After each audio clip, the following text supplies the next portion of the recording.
नमस्कार। आज महाशिवरात्रि के बारे में मैं आपको कुछ दो शब्द सुनाने जा रहा हूँ। मतलब उसके बारे में जो भी कथाएं हैं, बहुत सारी कथाएं हैं, लेकिन उसमें से एक छोटी सी कथा मैं आपको सुनाने जा रहा हूँ कि महाशिवरात्रि हम लोग महाशिवरात्रि के दिन क्यों पूजा करते हैं या फिर रात भर हम लोग क्यों जागते हैं, उसके बारे में आज एक दो शब्द मैं आपको बताता हूँ कि जब भी पृथ्वी की उत्पत्ति होने के बाद जब समुद्र मंथन जब शुरू था,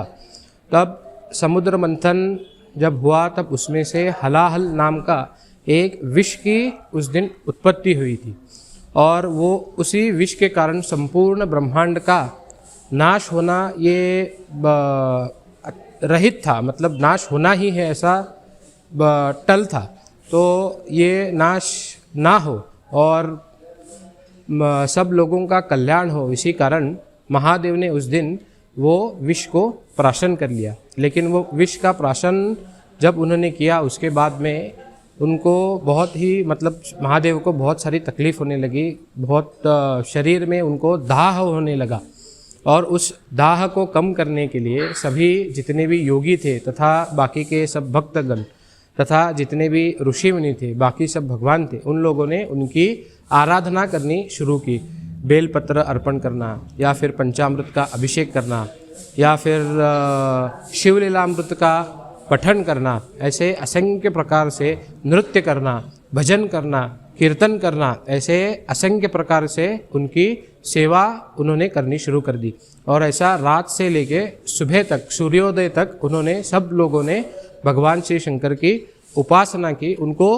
रात भर जागृत रखा। इसी कारण उनका दाह, जो शरीर में जो दाह था, वो सभी कम हो गया और इसी कारण उसी दिन संपूर्ण सभी भाविक लोगों ने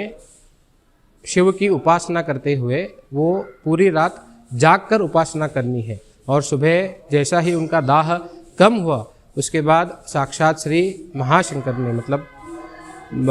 त्र्यंबकेश्वर ने उस दिन सभी लोगों को आशीर्वाद दे दिया कि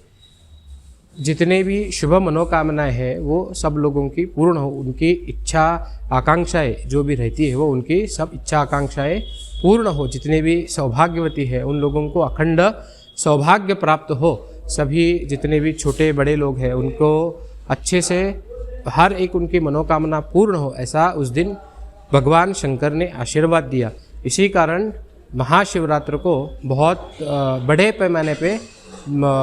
हर एक अलग अलग जगह पे, अलग अलग स्थान पे उनके जितने भी 12 ज्योतिर्लिंग हैं वहाँ पे बहुत ही बड़े पैमाने पे सब लोग महाशिवरात्रि का